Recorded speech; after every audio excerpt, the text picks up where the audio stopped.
सो hi guys, good morning, good afternoon, good evening, जिस भी time पे आप लोग इसको देख रहे हो। सो बेसिकली आज अपन लोग बात करेंगे कि सेक्रेटरी ऑडिट, इस चैप्टर के ऊपर एक अच्छी खासा डिस्कशन। सेक्रेटरी ऑडिट क्या होता है, इसे कौन कर सकता है, इसकी एप्लीकेबिलिटी क्या है, कौन से सेक्शन ने, कौन से एक्ट में इसको प्रिस्क्राइब कर रखा है कि आपको सेक्रेटरी ऑडिट कंपनीज को करना पड़ेगा, इसका स्कोप क्या है, इसके बेनिफिट्स क्या है, इसके लिमिटेशंस क्या है। इस जगह पे अपन लोग यहाँ पे सारी चीज़ें देखेंगे। सो बेसिकली मैंने एक पीपीटी बनाई है, यहाँ पे आप लोग देख पा रहे होंगे। सो इसमें सारी चीज़ें जो कुछ भी सेक्रेटरी ऑडिट के एक बेसिक ओवरव्यू उस जगह पे अपने को दे सके। सो इस तरीके का कुछ मैंने बनाया है। तो इस तरीके से ये सारी चीज़ें अपन लोग देखेंगे कि बेसिकली सेक्रेटरी ऑडिट क्या होता है, इसके बेनिफिट्स क्या है, स्कोप क्या है, एप्लीकेबिलिटी क्या है। सो एक बेसिक ओवरव्यू आप लोगों को आ जाएगा, ठीक है ना। सो बेसिकली अगर बात करी जाए तो सबसे पहले तो ये सेक्रेटरी ऑडिट ये टॉपिक हो गया। उसके बाद में ये मेरा लोगो है, CS with Vineet, learning beyond books and which makes a good human being first. So ये कुछ मेरा इंस्टाग्राम चैनल का नेम है, मेरा यूट्यूब चैनल है। So do follow and subscribe. उसके बाद में अगर मेरी बात करी जाए तो मैं तो इस यहाँ पर मेरा नाम है विनीत देशपांडे। मैं CS फाइनलिस्ट हूँ। CS फाइनल के एग्जामिनेशन मैं भी दे चुका हूँ। उसके बाद में मैं अभी LLB फाइनल में हूँ। उसके बाद मेरा BCom हो गया है। उसके बाद में मेरा MA इकोनॉमिक्स भी हो गया है। सो ये था कुछ मेरे बारे में। और अपन अगर बात करें अभी सेक्रेटरी ऑडिट अपने टॉपिक के ऊपर आए। सो बेसिकली यहाँ पे आप देख सकते हो कि secretary audit. So basically secretary audit की जब बात आती है तो सबसे पहले अपने सामने उस जगह पे बंदा आता है, वो आता है कि practising company secretary. As like जब ऑडिट की बात आती है, बैंक ऑडिट्स की बात आती है, स्टैट्यूटरी ऑडिट की बात आती है, टैक्स ऑडिट की बात आती है, तब जब CA ये बंदा जब अपने आंखों के सामने आता है, एज लाइक जब कंप्लाइंसेस की बात आती है, गवर्नेंस की बात आती है, रूल्स की बात आती है, रेगुलेशंस की बात आती है, तो उस जगह पे वो सारे जब कॉर्पोरेट गवर्नेंस की बात आती है तो उस जगह पे सबसे पहला बंदा अपने सामने आता है, वो आता है कि कंपनी सेक्रेटरी।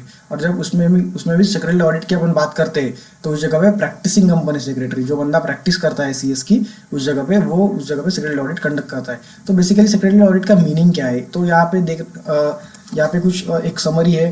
तो मैं आपको यहाँ पे पूरा एक्सप्लेन करूंगा, बाद में अपन लोग इसको पढ़ेंगे। तो सेक्रेटरी ऑडिट क्या होता है कि एज लाइक CA उस जगह पे कंपनी के टैक्स ऑडिट हो गया, स्टैट्यूटरी ऑडिट हो गया, ये सारी चीज़ें देखता है। उसके बेसिस पे ऊपर बुक्स ऑफ अकाउंट हो गए, फाइनेंशियल्स, उसके बाद में अकाउंटिंग स्टैंडर्ड्स हो गए, ये सारी चीज़ें अच्छी तरीके से फॉलो किए या नहीं किए, ये सारी चीज़ें चेक करता है। उसके ऊपर वेरीफाई करके अपना एक ऑडिट रिपोर्ट देता है एंड उसके ऊपर फाइनेंशियल्स प्रिपेयर करता है, ठीक है ना।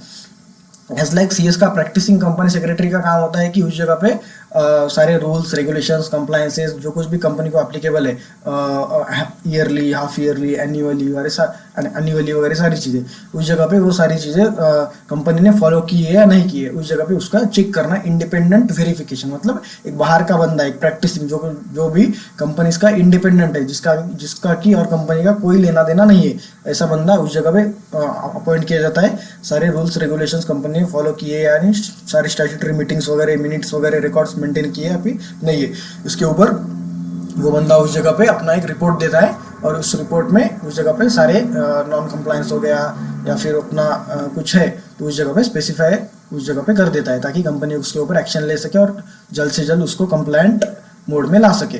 और तो बेसिकली इसका पर्पस की अगर अपन बात करें तो बेसिकली कंपनीज के नॉन कंप्लायंस आइडेंटिफाई करता है, और उसके नॉन कंप्लायंस की वजह से जो कुछ भी रिस्क आने वाली थी, जो कुछ भी पेनल्टीज हो गए, फाइन्स हो गए, कंपनी को लगने वाले थे, उस जगह पे उस चीज़ को ये सेक्रेटरी ऑडिट उस जगह पे आइडेंटिफाई करके वो रिस्क को, नॉन कंप्लायंस को, पेनल्टी को, फाइन को उस जगह पे मिटिगेट करता है, मतलब कम करता है, ताकि कंपनी कंप्लायंट रह सके, ठीक है ना। सो यही है सेक्रेटरी ऑडिट का। अगर अपन मीनिंग की बात करें तो सारे रूल्स रेगुलेशंस फॉलो किए, एक नहीं, इंडिपेंडेंट वेरिफिकेशन इस चीज़ का होता है, आप लोग यहाँ पे देख सकते हो। Secretary audit is an independent examination of companies compliance with corporate laws, rules, regulation, good governance practices conducted by practicing company secretary for larger companies. Its purpose is to provide comfort to stakeholders in the sense, इसमें सब आ गए, investors, regulators, share holders, उसके बाद में अपने debenture holders, employees, जो लोग भी कंपनी के साथ में कनेक्टेड है, तो सारे लोग स्टेक होल्डर्स के टर्म में आते हैं। Stakeholder is a wider term than share holder.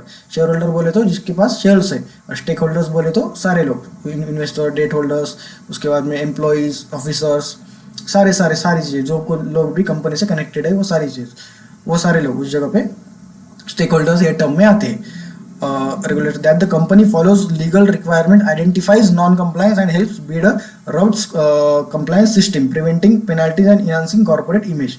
So जैसे कि मैंने बताया कि सारे लीगल रिक्वायरमेंट्स फॉलो किए कि नहीं किए यहाँ पे देखता है, एंड कुछ पेनल्टी वगैरह है तो उस जगह पे उसको प्रिवेंट करता है ताकि कंपनी की इमेज उस जगह पे अच्छी तरीके से रहे और कंपनी कंप्लाइंट रहे. It covers the non financial aspect like board meeting records, सारे disclosure, adherence to standards like the companies act, SEBI rules, FEMA with report mandatory for certain companies. So यही है कि इस कंपनीज एक्ट हो गया, SEBI act हो गया अगर कंपनी लिस्टेड है, फेमा हो गया, आरबीआई की कंप्लायंस कुछ हो गए, एफएलए वगैरह सारी चीज़ें जो कुछ फाइलिंग कंपनी को करनी रहती है, एफसीजीपीआर हो गया, तो ये सारी चीज़ें फॉलो की है नहीं की है, ये सारी चीज़ें उस जगह पे सेक्रेटरी ऑडिट चेक करता है, ये सारी रिकॉर्ड्स एज लाइक अपन ने अभी डिस्कशन किया. सो ये हो गया सेक्रेटरी ऑडिट का मीनिंग. तो बेसिकली एक सारी चीज़ें लॉज रूल्स रेगुलेशन कंपनी ने फॉलो किए या नहीं किए, ये सेक्रेटरी ऑडिट उस जगह पे चेक करता है.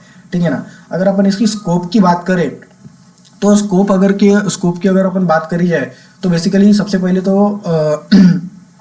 स्कोप की अगर बात जब आती है सेक्रेटरी ऑडिट की, तो सेक्रेटरी ऑडिट एक चेक करता है कि सारे रूल्स रेगुलेशन उस जगह पे फॉलो किए या नहीं किए. यहाँ पे आप लोग देख सकते हो कि secretary audit is a compliance audit, एक कंप्लायंस का ऑडिट है, सारे रूल्स रेगुलेशंस कंप्लायंस का ऑडिट है, ना कि फाइनेंशियल ऑडिट है. ठीक है ना. कंप्लायंस रूल्स रेगुलेशंस फॉलो किए कि नहीं उसका ऑडिट है, इसको बोलते हैं कंप्लायंस ऑडिट. ठीक है ना. And it is a part of total compliance management in an organisation. The secretary audit is an effective tool for corporate compliance management. It helps to detect non compliance and take उस जगह पे corrective measures. वही सारी चीज़ें दे रखी है कि सारे लॉज रूल्स रेगुलेशंस कंपनी ने उस जगह पे फॉलो किए या नहीं किए. एंड टोटल मैनेजमेंट जो कंपनी का होता है, कॉर्पोरेट गवर्नेंस जिसको अपन बोलते हैं कि एक फेयर तरीके से सारी चीज़ें होनी चाहिए, तो ये सारी चीज़ें फेयर तरीके से तब हो सकती है जब रूल्स रेगुलेशन जो कुछ भी गवर्नमेंट ने प्रिस्क्राइब कर रखे हैं उस जगह पे वो अच्छी तरीके से फॉलो हो, तभी उस जगह पे एक तरीके से अपन बोल सकते हैं कि कंपनी फेयर तरीके से चल रही है, कंपनी फेयर तरीके से वर्किंग कर रही है for the benefit of stakeholders. ठीक है ना. तो ये सारी चीज़ें सेक्रेटरी ऑडिट चेक करता है कि सारे रूल्स रेगुलेशंस उस जगह पे है कि नहीं. अगर अपन इसकी अप्लीकेबिलिटी की बात करें कि किसको ये करना पड़ेगा, ठीक है ना, ये सबको एप्लीकेबल नहीं है. As like financial, as like statutory audit वो सबको एप्लीकेबल है. आपका कंपनी का टर्नओवर 1 रुपया भी होगा तो भी स्टैट्यूटरी ऑडिट करना पड़ेगा, बट सेक्रेटरी ऑडिट का ऐसा नहीं है. ठीक है ना. तो सेक्रेटरी ऑडिट किसको एप्लीकेबल है, कौन सी कंपनी को ये करना पड़ेगा. So basically all listed company, जो कुछ भी कंपनी लिस्ट है वो सारी चीज़ों की irrespective of their turnover, paid up capital, borrowings. ठीक है ना. ऑल लिस्टेड कंपनी, जो कंपनी सेबी के साथ रजिस्टर्ड है, लिस्टेड अपने आप को जिस कंपनी ने लिस्टेड करवाया है उस सारी कंपनी को सेक्रेटरी ऑडिट उस जगह पे करना होगा. ठीक है ना. उस जगह पे अगर अपन अदर देन लिस्टेड की अगर बात करें तो मुझे लगता है कि every public company having a paid up share capital of 50 crore और more, every public company having a turnover of 250 crore और more, every company having outstanding loans और बोरोविंग्स फ्रॉम बैंक्स और public financial institution of 100 crore rupees और more. मतलब जो कुछ भी public companies है जिनका पेड अप कैपिटल 50 करोड़ या उससे ज़्यादा है, या फिर जो कुछ भी पब्लिक कंपनीज है जिसका टर्नओवर 250 करोड़ या उससे ज़्यादा है, या फिर और कोई कंपनी जिसका आउटस्टैंडिंग लोन्स बोरोइंग अगर बैंक और पब्लिक फाइनेंशियल इंस्टीट्यूशन है, डिपॉजिट नहीं बोला है, बैंक और पब्लिक फाइनेंशियल इंस्टीट्यूशन से डिपॉजिट उस जगह पे बोरोइंग्स अगर 100 करोड़ या उससे ज़्यादा, ये तीनों में से कोई भी एक कंडीशन अगर आपने ब्रीच कर दी, मीट कर दी, तो उस जगह पे सेक्रेटरी ऑडिट उस जगह पे अपने को कंडक्ट करवाना पड़ेगा. और एक बार इसके दायरे में अपन लोग आ गए तो ऐसा नहीं कि 2021 में अपन लोगों ने ये पूरा क्राइटेरिया मीट किया तो 2021 के लिए ही खाली सेक्रेटरी ऑडिट उस जगह पे करना पड़ेगा. देन उसके बाद में अगर नहीं किया तो नहीं चले. उसके बाद के ईयर में अगर 21-22 में अगर अपन लोगों ने ये सारी कंडीशन ब्रीच नहीं की, ये सारी कंडीशन क्राइटेरिया मीट नहीं किया तो नहीं करना पड़ेगा, ऐसा नहीं है. एक बार एप्लीकेबल हो गया तो फिर आपको हर साल उसको सेक्रेटरी ऑडिट कंडक्ट करना पड़ेगा. अनलेस एंड अनटिल अगर 3 कंटिन्यूस कॉन्जिक्यूटिव फाइनेंशियल ईयर के लिए आप लोग ये सारी कंडीशन को मीट नहीं करते हो, मतलब अगर 2021 में अगर आप लोगों को एप्लीकेबल हो गया तो हर साल आप लोगों को करना पड़ेगा. आप लोग इसको सीज तभी कर सकते हो, रुका तभी सकते हो जब अगर समझो 21-22, 22-23, 23-24 इन तीनों सालों में अगर आपने ये सारी कंडीशन को ब्रीच नहीं किया 50 करोड़, 250 करोड़, 100 करोड़, तो ही उस जगह पे आप लोगों को फिर उसके बाद में के ईयर में सेक्रेटरी ऑडिट करने की जरूरत नहीं है. तो कहीं ना कहीं ये स्कोप अपना बढ़ाता है. ठीक है ना. क्योंकि एक बार लिमिट के दायरे में आ गए तो हर साल करना पड़ेगा. ठीक है ना. अगर ये यदि रहेगी सेपरेट, यहाँ पे देख सकते हैं अपन, यहाँ पे एक सेक्रेटरी ऑडिट का किस फॉर्मेट में सेक्रेटरी ऑडिटर अपना रिपोर्ट देता है. तो MR3 फॉर्म है, एक फॉर्मेट है जिसके के अंदर सेक्रेटरी ऑडिटर को उसका जो कुछ भी ओपिनियन है, जो कुछ भी नॉन कंप्लायंस उसने आइडेंटिफाई किए, जो कुछ भी अगर नॉन कंप्लायंस नहीं होगा तो उस जगह पे उसका रिपोर्ट MR3 बोल के रिपोर्ट है, उस जगह पे उसको सारे स्पेसिफाई करके उसका पूरा साइन स्टैम्प करके उस जगह पे कंपनी को देना पड़ेगा। सो ठीक है ना, यही है। उसके बाद में यहाँ पर अगर अपन बात करें तो सेक्रेटरी ऑडिट अगर बेनिफिट्स की कुछ अगर बात करें या फिर स्कोप की बात करें तो यही सारी चीज़ें दे रखी है कि ensure compliance with company law and applicable laws. Company law सब कंपनीज को एप्लीकेबल है। उसके बाद में एप्लीकेबल लॉज बोले तो अगर कंपनी लिस्टेड है तो से भी एप्लीकेबल है। अगर कंपनी को कुछ फॉरेन ट्रांजेक्शन है तो फेमा होगा एप्लीकेबल। अगर कुछ और है फैक्ट्रीज हो गया, लेबर लॉज हो गया, उन सारी चीज़ों में अगर कुछ कंपनी ने फॉलो रूल्स रेगुलेशंस किए कि नहीं, अपने डिपॉजिटरीज एक्ट हो गया, उसके बाद में अपना FDI हो गया, उसके बाद में board report, annual report, company law provision, secretarial standards SS1 SS2, ये सारी चीज़ें उस जगह पे फॉलो की है कि नहीं, ये उस जगह पे सेक्रेटरियल ऑडिट इंश्योर करता है। ठीक है ना। उसकी बात की अगर बात करें तो assess corporate governance practices. Corporate governance बोले तो क्या, कॉर्पोरेट बोले तो कंपनी, गवर्नेंस बोले तो सारे रूल्स रेगुलेशन अच्छी तरीके से फॉलो किए कि नहीं। तो ओवरऑल कंपनी को अच्छी तरीके से गवर्न करना, ओवरऑल कंपनी को अच्छी फेयर तरीके से चलाना, रूल्स एंड रेगुलेशंस फॉलो करके।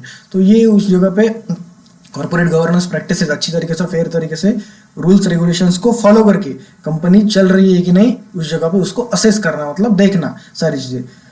SS1 SS2 जैसे मैंने बोला, तो ये सारी चीज़ें अगर कंपनी में ESOS हो, एम्प्लॉय स्टॉक ऑप्शन स्कीम हुआ है, तो वो सारे रूल्स रेगुलेशन एक्ट को मद्देनजर रखते हुए हुआ है नहीं हुआ है, ये सारी चीज़ें उस जगह पे सेक्रेटरी ऑडिट इंश्योर करता है।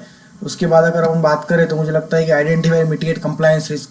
सेक्रेटरी ऑडिटर क्या करता है कि जो कुछ भी नॉन कंप्लायंसेस है उसको आइडेंटिफाई करता है और उसके बाद के अगर होने वाले जो कुछ भी रिस्क है, जो फाइन पेनल्टीज है, उसको प्रिवेंट करता है। तो कहीं ना कहीं उस रिस्क को मिटिगेट करता है। सो उसको अपने ऑडिट रिपोर्ट में उसको आइडेंटिफाई करता है ताकि कंपनी जल्द से जल्द कंप्लायंट हो सके और उसके ऊपर एक्शन ले सके, ताकि गवर्नमेंट रजिस्टर ऑफ कंपनीज से कुछ भी फाइन्स पेनल्टीज कंपनीज के ऊपर ना लगे। ठीक है ना। सो बेसिकली फोर्थ अगर अपन बात करें तो मुझे लगता है कि यहाँ पे verify statutory records and register.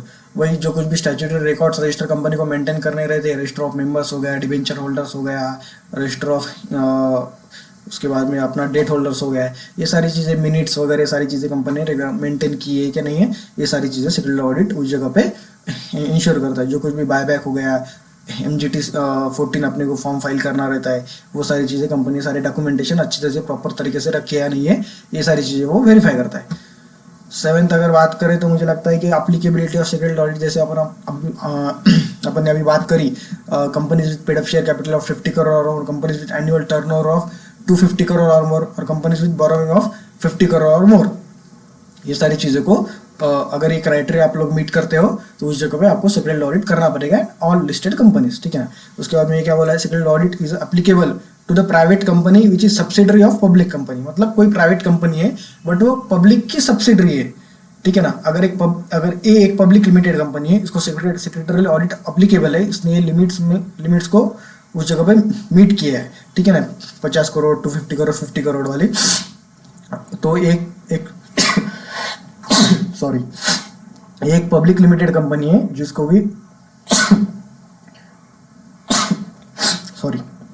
एक पब्लिक लिमिटेड कंपनी है जिसको भी सेक्रेटरियल ऑडिट उस जगह पे एप्लीकेबल है, एंड वो सारी चीज़ें इस जगह पे सेक्रेटरियल ऑडिट अपना करवाती है। बट उसकी एक सब्सिडरी है B, जो कि प्राइवेट लिमिटेड कंपनी है, वो किसी भी इन दिए गए क्राइटेरिया को मीट नहीं करती। 50 करोड़ 250 करोड़ या फिर ये अपना लोन्स एंड बोरोइंग, या इस जगह पे अपना 100 करोड़, ये यहाँ पे गलती से 50 हो गया है, loans and borrowing 100 crore. But जो कि ये B लिमिटेड जो प्राइवेट कंपनी है वो एक ही सब्सिडरी है।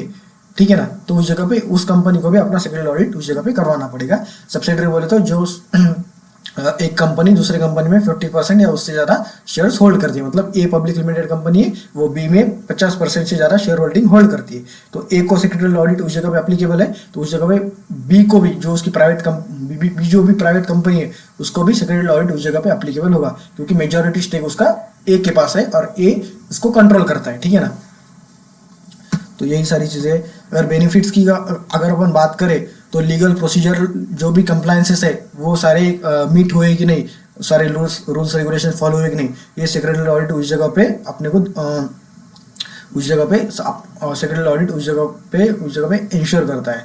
So mitigate legal and reputational risk. So कुछ भी लीगल रिस्क है नॉन कंप्लायंस की वजह से आने वाली थी, उसको मिटिगेट करता है, कम करता है। अगर कंपनी नॉन कंप्लायंट हो गई तो उस जगह पे कंपनी की रेपुटेशन मार्केट में कम होती है, which affects the companies market share, ठीक है ना। तो कंपनी के अगर मार्केट में नाम खराब हो गया तो कंपनी का सेल्स कम हो सकता है, कंपनी का एक नाम खराब हो गया तो उस जगह पे कंपनी का बिजनेस खराब हो सकता है। तो एक रेपुटेशन का मार्केट में अच्छी रह सकती है सारे रूल्स रेगुलेशंस फॉलो किए तो। उसके बाद में कॉर्पोरेट गवर्नेंस प्रैक्टिसेस, जो कुछ भी है रूल्स रेगुलेशन वो फॉलो किए तो एक कॉर्पोरेट गवर्नेंस एक क्या बोल सकते हैं उसको, एक अच्छी तरीके से कॉर्पोरेट गवर्नेंस फेयर तरीके से कंपनी चलती है, स्ट्रेंथन्स द कॉर्पोरेट गवर्नेंस, ठीक है ना। उसके बाद में आता है boost stakeholders confidence, stakeholders confidence. Stakeholders जो कुछ भी आपके शेयर होल्डर्स है, एम्प्लॉयज है, उनका कॉन्फिडेंस बढ़ता है कि भाई मैं जिस कंपनी में काम करता हूँ, मैं जिसके साथ काम करता हूँ वो सारी एक इथिकल तरीके से, कंप्लाइंट तरीके से चलती है। सो ये भी एक अपना कंपनी के रेपुटेशन के लिए एक अच्छा व्यू है। उसके बाद में aids in effective management and decision making. So एक अच्छी तरीके से मैनेजमेंट एक अच्छी तरीके से कंपनी को रन कर सकता है, यानी प्रॉपर कंप्लायंट कंपनी होगी तो उस जगह पे डिसीजन मेकिंग अच्छी तरीके से हो सकता है। उसके बाद में फैसिलिटेट ड्यू डिलीजेंस हो सकता है। उसके बाद में promotes self regulation and professional discipline.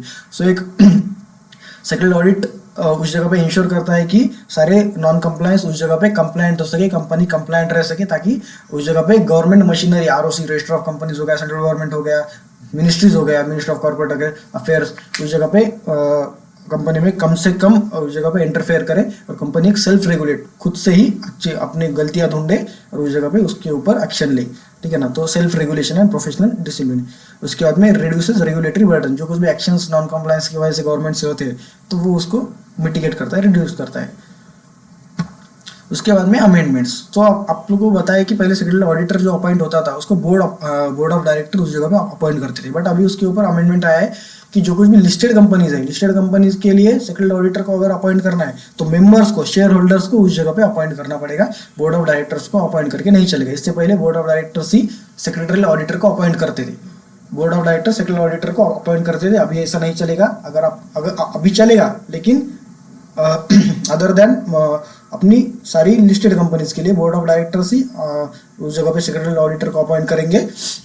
But अगर अपन लिस्टेड कंपनीज की बात करें तो लिस्टेड कंपनीज के लिए उस जगह पे शेयर होल्डर्स, मेंबर्स ही सेक्रेटरी ऑडिटर को उस जगह पे अपॉइंट करेंगे, ठीक है ना। यहाँ पे दे रखा है all listed companies secretary auditor shall be appointed in a duly convened meeting of shareholders of company, ठीक है ना। शेयर होल्डर्स बोले तो members, listed companies appointed by members in annual general meeting या फिर extraordinary general meeting, AGM के अलावा।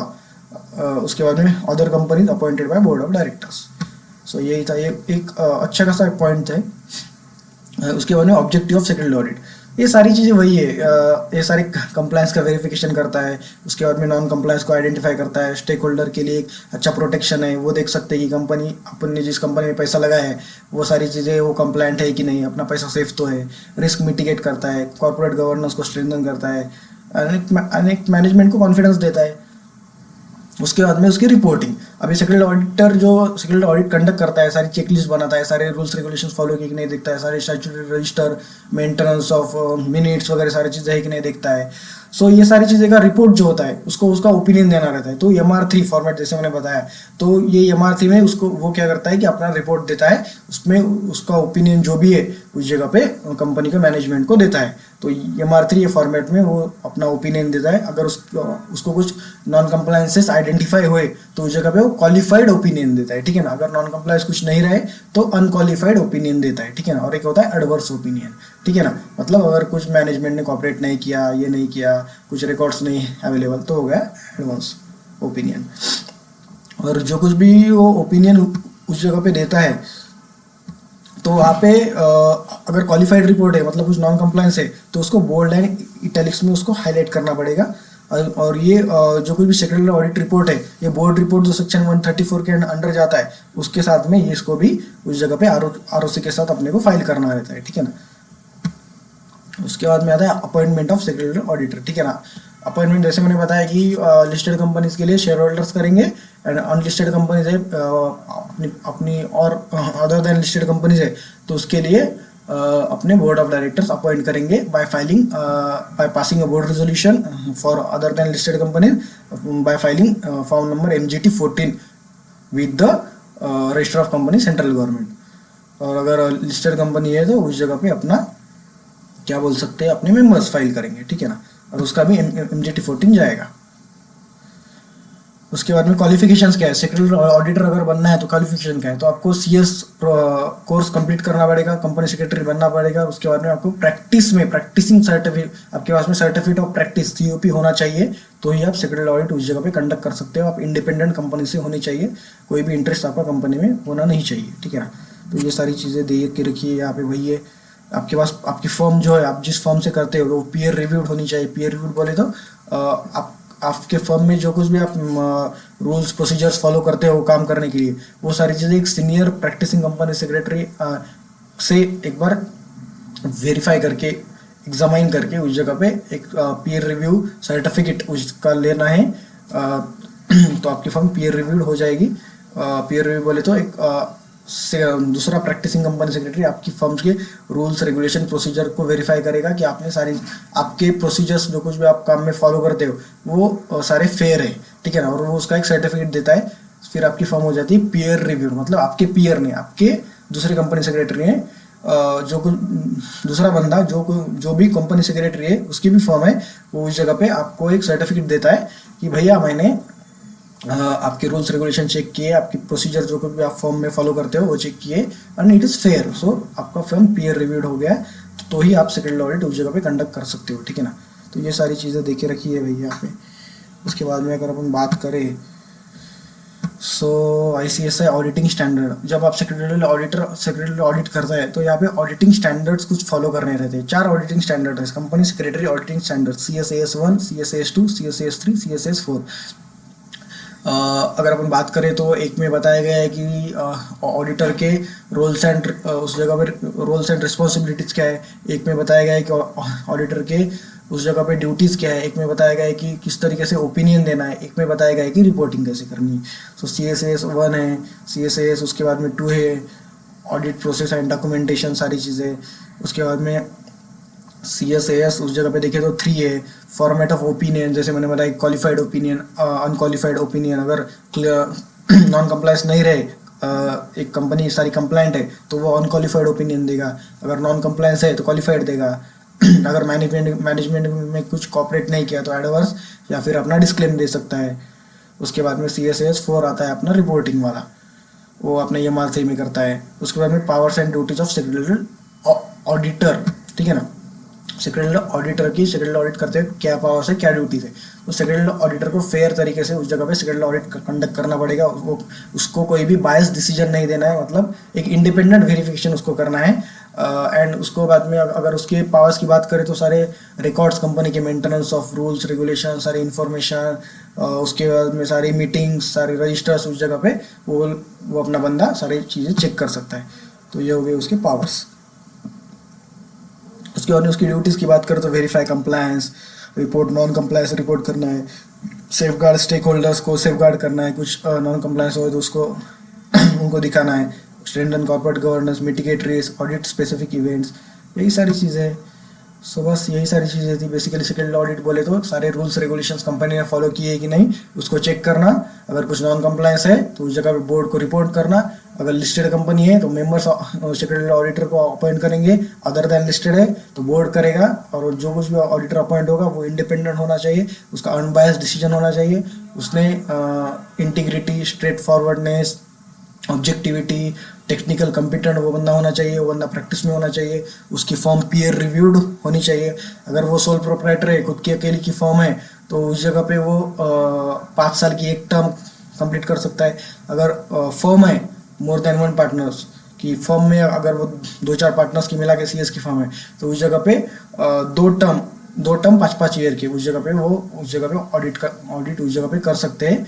सो यही सारी चीज़ें हैं।